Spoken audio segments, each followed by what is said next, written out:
नमस्कार दोस्तों, मैं हूं आपका दोस्त आपका भाई प्रदीप मिश्रा और आप शुरू कर चुके हैं देखना प्रॉपर्टी मिश्रा शो। आज हम बात करने वाले हैं कि ऐसी अपॉर्चुनिटी के बारे में जो एक बार जीवन में आता है। एनसीआर का नया MRTS प्लान जो दिल्ली को दोबारा से रीडिफाइन करने वाला है।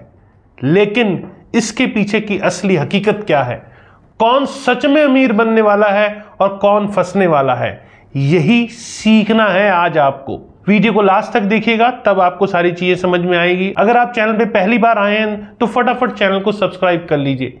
अगर वीडियो पसंद आए तो लाइक कमेंट शेयर बिल्कुल कीजिएगा। तो चलिए शुरू करते हैं इस नॉलेज भरे सफर को। नमस्कार, मैं हूं प्रदीप मिश्रा। प्रॉपर्टी मिश्रा शो में आपका स्वागत है। यहां हम आपको प्रॉपर्टी और प्रॉपर्टी मार्केट की हकीकत बताते हैं। नो बकवास, डायरेक्ट काम की बात। चलिए शुरू करते हैं। 2 हफ्ते पहले यूनियन मिनिस्टर मनोहर लाल खट्टर जी ने गुरुग्राम में अर्बन मोबिलिटी कॉन्फ्रेंस में एक मेजर अनाउंसमेंट की।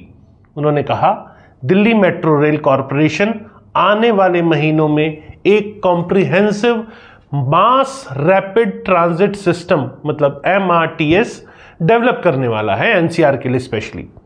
और ये इंफ्रास्ट्रक्चर प्रोजेक्ट सिर्फ दिल्ली के लिए नहीं है बल्कि पूरे एनसीआर को एक इंटीग्रेटेड कनेक्टेड इकोसिस्टम बनाने वाला है। साथ ही साथ दिल्ली गुड़गांव रेवाड़ी अलवर RRTS कॉरिडोर की बात हो रही है और ये कॉरिडोर 164 किलोमीटर लॉन्ग है, जिसमें 22 स्टेशन होंगे और कंप्लीशन टारगेट 2028 है। अब बात करते हैं इसकी कॉस्ट की।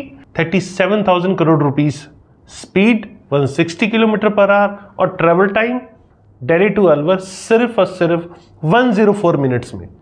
तो हेडलाइन तो यही है, नई मेट्रो, नई कनेक्टिविटी, नया फ्यूचर।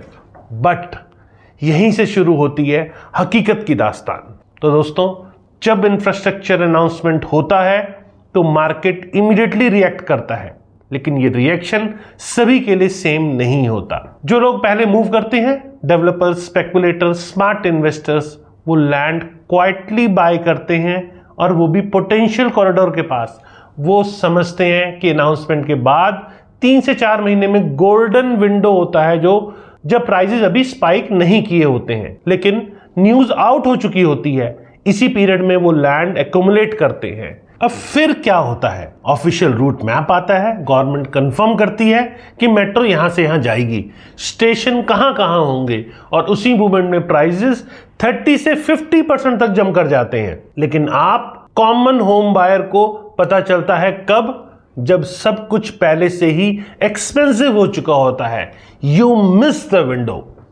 यह है इंफ्रास्ट्रक्चर अनाउंसमेंट का सबसे बड़ा ट्रैप। स्पेकुलेटर्स पहले खेल खेल लेते हैं और आप बाद में महंगे दाम पे खरीदते हो। रिसर्च से पता चलता है कि मेट्रो अनाउंसमेंट के बाद प्रॉपर्टीज विद इन 500 मीटर्स की वैल्यू में 4 to 6% प्रीमियम आता है अनाउंसमेंट के वक्त। फिर कंस्ट्रक्शन के दौरान टेम्पररी डिप हो जाती है, लेकिन जब मेट्रो ऑपरेशनल हो जाती है तब 10 से 30% तक एप्रिसिएशन स्टेबल हो जाती है। लेकिन ये एप्रिसिएशन प्रॉपर्टी के खास लोकेशन पर डिपेंड करती है। अगर आप गलत लोकेशन में इन्वेस्ट किए तो मिनिमम या 0 एप्रिसिएशन भी हो सकता है। दिल्ली अलवर RRTS के केस में जो लोकेशन सबसे अधिक प्रॉफिटेबल होंगे वो गुड़गांव सेक्टर 81 से 95 के बीच, मानेसर का एरिया, सोना रेवाड़ी और SNB कॉम्प्लेक्स। लेकिन क्यों? क्योंकि ये सब जगह RRTS के डायरेक्ट कॉरिडोर पे आते हैं। ये जगह जो पिछले 5 से 10 सालों में डेवलप नहीं हुए थे, अब सडनली हॉट जोन बन गए हैं। तो चलिए अब बात करते हैं इंपैक्ट की। फाइनेंशियल इंपैक्ट मतलब पहले डेवलपर का प्रोस्पेक्टिव से समझते हैं और फिर होम बायर के प्रोस्पेक्टिव से। डेवलपर क्या करेगा? जैसे ही RRTS कॉरिडोर की न्यूज आई, डेवलपर अपनी एग्जिस्टिंग प्रोजेक्ट को रीपोजिशनिंग करना शुरू कर देते हैं। अगर कोई प्रोजेक्ट पहले मिडिल क्लास सोसाइटी था तो अब वो suddenly metro connectivity luxury development बन जाता है। प्राइस तुरंत 15 से 20% इंक्रीज हो जाते हैं। मार्केटिंग कैंपेन चेंज हो जाते हैं। मेरे 15 मिनट में साइबर हब, 20 मिनट में सराय का लिखा, ये वाली कॉपी सब जगह दिखने लगती है। अब होम बायर का प्रोस्पेक्टिव, आप अभी अगर कोई 1 करोड़ की प्रॉपर्टी बाय करनी है तो 3 ऑप्शंस हैं। Option 1 speculative window, unplanned land खरीदो किसी पोटेंशियल कॉरिडोर के पास जहां मेट्रो अभी आने वाली है। रिस्क बहुत ज्यादा, पोटेंशियल रिवॉर्ड 50 से 100% एप्रिसिएशन, टाइमलाइन 5 से 10 साल। ये स्पेकुलेटिव प्ले है, काम करे तो सब ठीक, नहीं तो आपका लैंड खाली ही पड़ा रहेगा। अब option 2, the semi speculative window, pre launch या कंस्ट्रक्शन फेज की प्रोजेक्ट को बाय करो और मेट्रो कॉरिडोर के पास बाय करो। रिस्क मीडियम, रिवॉर्ड 25 से 30% एप्रिसिएशन, टाइमलाइन 3 to 5 years। अब बात करते हैं ऑप्शन 3 की, the safe window, establish project को बाय करो जहां मेट्रो ऑलरेडी ऑपरेशनल है या बहुत जल्दी ऑपरेशन होने वाली है। Risk come, reward 10 to 15% appreciation plus study rental income, timeline immediate. तो क्वेश्चन यह है कि आप कौन सा विंडो चूज करेंगे। यह डिपेंड करता है कि आपकी फाइनेंशियल सिचुएशन, रिस्क एपिटाइट और टाइमलाइन क्या है। अब मेरा वर्डिक्ट, मेरा क्लियर बोल्ड वर्डिक्ट यह है कि अगर आप कंजर्वेटिव इन्वेस्टर हो और फैमिली के लिए होम बाय कर रहे हो तो एस्टैब्लिश प्रोजेक्ट में इन्वेस्ट करो। गुड़गांव के सेक्टर 84 से 115 जो पहले से ही डेवलप्ड हैं और मेट्रो कनेक्टिविटी के भी नियर बाय हैं, द्वारका एक्सप्रेसवे के पास के सेक्टर्स या फिर एग्जिस्टिंग रैपिड मेट्रो के पास, ये एरिया सेफ, लिक्विड और एप्रिसिएशन गारंटेड है। लेकिन अगर आप एक एग्रेसिव इन्वेस्टर हो और आपके पास कैपिटल है और 5 से 7 साल का पेशेंस है, तब डिफरेंट स्ट्रेटेजी करो। मानेसर में अनडेवलप्ड लैंड देखो, रेवाड़ी और एसएनबी के अराउंड में प्लॉटेड डेवलपमेंट ढूंढो, सोना में मिक्स यूज प्रोजेक्ट को टारगेट करो।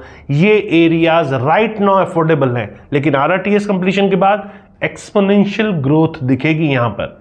बट सबसे इंपॉर्टेंट बात यह है जो आपको याद रखनी है, टाइम इज एवरीथिंग। अगर आप 3 महीने लेट हो जाओ तो 30% एक्स्ट्रा पे करना पड़ेगा सेम प्रॉपर्टी के लिए। तो क्या करो आप अभी? नंबर 1, अच्छी से रिसर्च करो ऑफिशियल आरआरटीएस रूट मैप को और केयरफुली एनालाइज करो exact station, exact timing, exact land acquisition area, सब स्टडी करो। नंबर 2, डेवलपर की क्रेडिबिलिटी चेक करो, रेरा रजिस्टर्ड प्रोजेक्ट सी लो, पास डिलीवरी रिकॉर्ड देखो, क्वालिटी के साथ कोई कॉम्प्रोमाइज मत करो। नंबर 3, लोकेशन के भी सराउंडिंग फैक्टर्स को चेक करो। सिर्फ मेट्रो नियर बाय से ही मेट्रो इंपैक्ट नहीं होता, school, hospital, market, employment zone, ये भी बहुत इंपॉर्टेंट है। नंबर 4, प्राइस नेगोशिएशन को एग्रेसिव करो। डेवलपर को पता है कि मेट्रो प्रेशर है, इसीलिए सब प्री लॉन्च प्राइसेस को इन्फ्लेट किया हुआ है और प्री लॉन्च भी रेरा आने के बाद वाला ही लो। नेगोशिएट करो, कंपैरिजन करो और स्मार्ट डिसीजन लो। नंबर 5, रेंटल इनकम पोटेंशियल को कंसीडर करो। ये सब मेट्रो कनेक्टेड एरियाज में डिमांड बहुत ज्यादा होगी, प्रोफेशनल्स और स्टूडेंट से स्पेशली। रेंटल इनकम से ईएमआई को ऑफसेट कर सकते हो आप। मेरा फाइनल वर्डिक्ट ये है, एनसीआर का ये एमआरटीएस और आरआरटीएस अनाउंसमेंट एक once in a decade opportunity है, लेकिन अपॉर्चुनिटी और ट्रैप अक्सर एक दूसरे के बिल्कुल पास होते हैं। तो मेरी एडवाइस है क्लियर, पहले अपना प्रोफाइल डिफाइन करो, क्या आप कंजर्वेटिव हो या एग्रेसिव इन्वेस्टर हो, फिर अपनी इन्वेस्टमेंट स्ट्रेटजी को अलाइन करो। Conservative path Dwarka expressway sector 84 से 115, existing development, aggressive path Manesar, Rewari, Sohna, SNB और undeveloped land, middle path pre launch projects बड़े डेवलपर से मेट्रो कॉरिडोर के आसपास। जो भी पाथ चूज करो लेकिन ब्लाइंडली मत करो, डेटा देखो, रिसर्च करो और इन्फॉर्म डिसीजन लो। अगर हमारी हेल्प चाहिए तो हमसे भी कांटेक्ट कर सकते हो। याद रखो, infrastructure plus scarcity plus timing equals exponential appreciation, यही फॉर्मूला है, बाकी सब सेकेंडरी है। अगर ये आपको इंफॉर्मेशन वैल्यूएबल लगी तो प्लीज इस वीडियो को लाइक करो, शेयर करो और प्रॉपर्टी मिशन चैनल को सब्सक्राइब करो। कमेंट में ये भी बताओ कि आरआरटीएस अपॉर्चुनिटी को कैच करना चाहते हो या आप कंजर्वेटिव रोड पर चल रहे हो, कौन सा एरिया आपको सबसे प्रॉमिसिंग लग रहा है। मिलेंगे अगले वीडियो में। नमस्कार और जय हिंद।